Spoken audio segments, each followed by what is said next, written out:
चलिए question number हम लोग 9 देख रहे हैं। क्या कह रहा है कि in each of the following given below A B is parallel to C D. A B line जो है वो सी डी के पैरेलल है सारे केसेस में। इस केस में भी ए बी जो है वो सी डी के पैरेलल है, इस केस में भी ए बी जो है वो सी डी के पैरेलल है। सारे केसेस में ए बी और सी डी आपस में पैरेलल हैं। हमें बोला है find the value of x in each case. प्रत्येक केस में आपको एक्स का वैल्यू निकालना है। और आप देख लीजिए जो जो डिग्री दिया हुआ है वो दिया हुआ है। जैसे ये 35 है, ये 65 है। आप एक्स का वैल्यू निकालो। क्या करेंगे इस एक्स के वैल्यू को निकालने के लिए? ये जो ई पॉइंट है ना, ये पूरा एक्स है, याद रखना। ये पूरा क्या है? एक्स है। ये पूरा एक्स है। ई पॉइंट से एक पैरेलल लाइन खींच देंगे ए बी के चाहे सी डी के। यही थिंकिंग प्रोसीजर होता है। थिंकिंग करने सीख लो कि अगर ये लाइन पैरेलल है तो ट्रांसवर्सल बना कहाँ? कोई ट्रांसवर्सल बना ही नहीं। तो ट्रांसवर्सल या तो बना लो या नहीं तो पैरेलल खींच लो। दो में से एक करो। तो दो तरीक़ा से इसको बनाया जा सकता है। एक तो यहाँ पे देख लो, यहाँ से एक हम पैरेलल लाइन खींच दिए।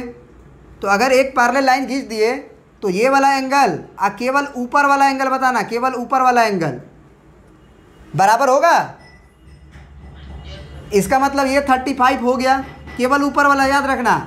फिर उसी तरह से ये वाला एंगल और ये वाला एंगल बराबर होगा, क्योंकि ये भी दो लाइन पैरेलल है ना। तो ये 65 हुआ तो ये भी 65 होगा। होगा कि नहीं होगा? तो अब कंप्लीट एंगल हमसे पूछ रहा था, एक्स ये पूरा था, तो दोनों को जोड़ दीजिए। तो x का वैल्यू क्या हो जाएगा? 65 डिग्री और प्लस 35 डिग्री, यानी कि आप कह सकते हो 5 5 10, 6 3 9 और 10, 100 डिग्री। एक तो ये तरीका से इसको बना दिए। एक और तरीका क्या हो सकता है कि ट्रांसवर्सल हमको नज़र नहीं आ रहा था, इसको प्रिंट कर लीजिए फटाक से मिटा के। थोड़ा सा एक देखते हैं, एक और तरीका है इसका, देखते हैं वहाँ से आप समझ पा रहे हो कि नहीं। ये पैरेलल लाइन नहीं खींचेंगे, बल्कि हम क्या करेंगे कि ये जो हमारा ई पॉइंट है ना, इस ई पॉइंट को नीचे की तरफ एक्सटेंड कर देंगे। नीचे की तरफ ये मान लीजिए आपका सी इधर कहीं है और ये इधर की तरफ एक्सटेंड कर दिए। थोड़ा सा मिटा के सही से बनाते हैं। देखिए ये हमारा ए बी जो था वो सी डी के पैरेलल था। हमने क्या किया कि बी ई को एक्सटेंड कर दिया। अगर हम बी ई को एक्सटेंड करेंगे तो क्या ए बी लाइन और सी डी लाइन के लिए क्या ये एक ट्रांसवर्सल लाइन कहा जाएगा? मान लीजिए हम इसको P बोल दिए, तो बी पी एक ट्रांसवर्सल लाइन हुआ।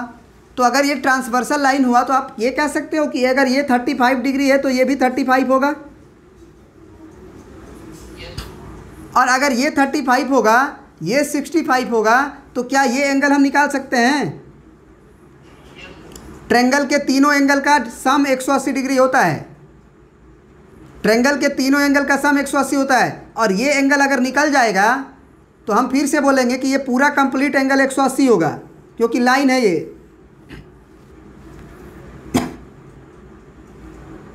तो ये x निकल जाएगा। बोलिए, ये बात था। चलो ये समझ गए। अब इसको हम कैसे बनाएं? अभी हमको ये बाहर वाला एंगल पूछ रहा है, ये बाहर वाला।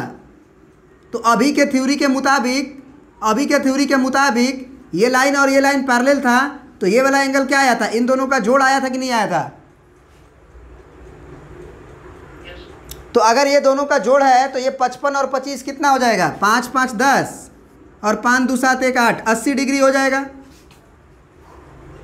अब 80 डिग्री ये हो गया तो हमको इसका रिफ्लेक्स एंगल पूछ रहा है। तो ये पूरा कंप्लीट एंगल कितना होता है? 360 डिग्री होता है। एक पॉइंट के ऊपर अगर पूरी तरह से घूम जाए तो 180 डिग्री नहीं बल्कि 360 बनता है। तो 360 लिख दिए। अब 80 डिग्री को उधर भेज दो तो x बराबर 280 डिग्री। क्या ये सही है? बोलिए। 80 घटा देंगे उधर ले जाके, 60 गया तो 300 हुआ और 20 और जाएगा तो 280। अब उसी तरह से ये बताओ, ये वाला इसमें जो है इसका जोड़ नहीं हो पाएगा, इसमें उसका जोड़ नहीं हो पाएगा। है ना।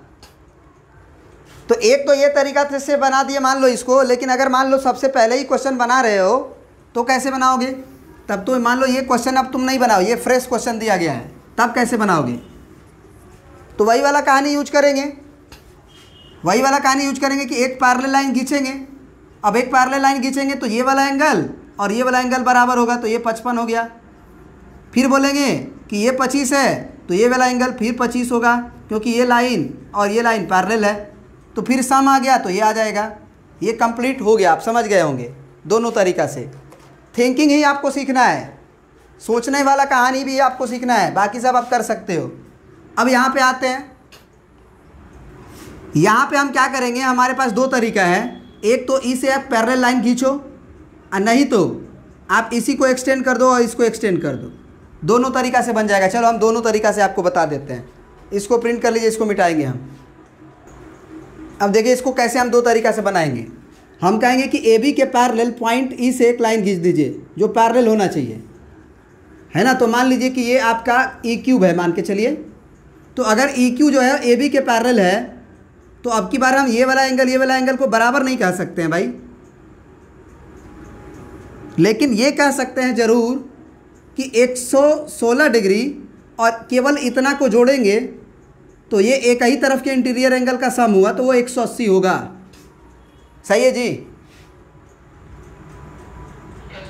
उसी तरह से हम नीचे वाला को अगर देखें तो कहें कि केवल इतना को और केवल इतना को जोड़ेंगे तो ये लाइन पैरेलल है अगर आपस में, तो ये वाला एंगल का सम 180 होगा। तो एक काम करते हैं, इस वाले ऊपर वाले पार्ट को y बोल देते हैं, नीचे वाले पार्ट को z बोल देते हैं। तो x का वैल्यू क्या हो जाएगा ज़रा बताओ? y प्लस z हो जाएगा कि नहीं?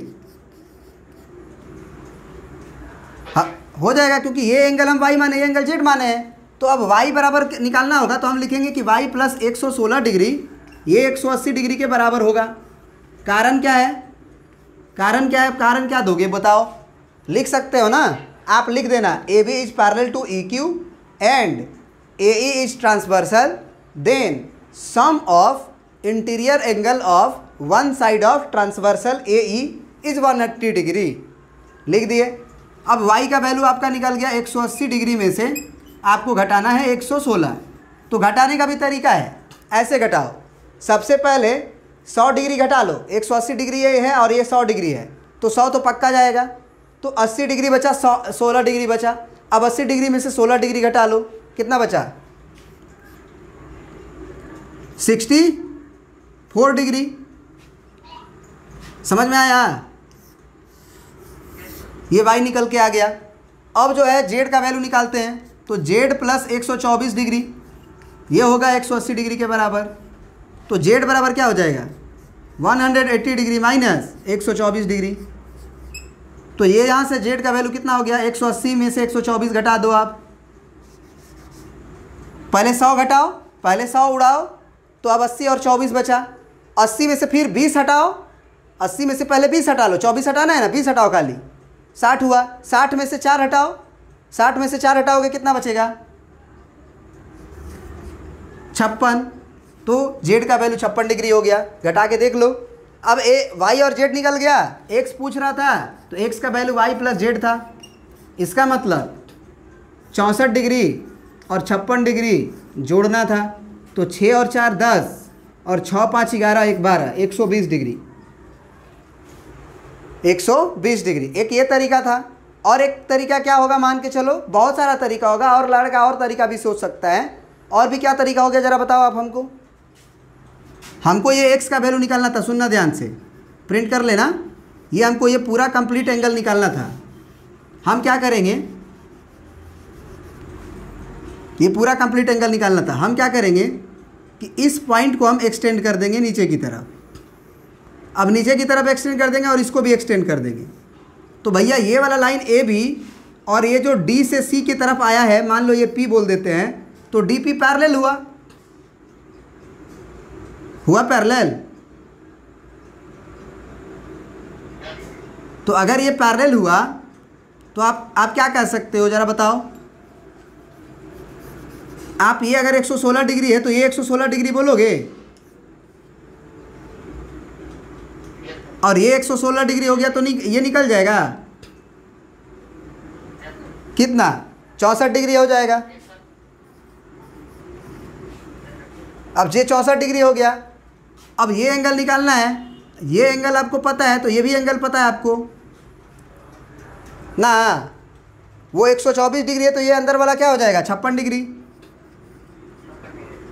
अब ये 56 64 जोड़ के ये निकाल लो, और जब ये निकल जाएगा तो 180 में से घटा देना। नहीं तो अभी जस्ट थ्योरी आगे वाला पढ़ोगे तो तुम ये भी पढ़ोगे कि एक एक्सटर्नल एंगल जो होता है वो सम ऑफ अपोजिट इंटीरियर एंगल के बराबर होता है। तो वहाँ से तुम ये भी समझोगे कि ये वाला एंगल जो है इन दोनों का जोड़ मिलेगा। तो वो नेक्स्ट पार्ट है, इसीलिए हम उस पर नहीं जा रहे हैं, इसी से बता रहे हैं सारे क्वेश्चंस को। प्रिंट कर लीजिए इसको।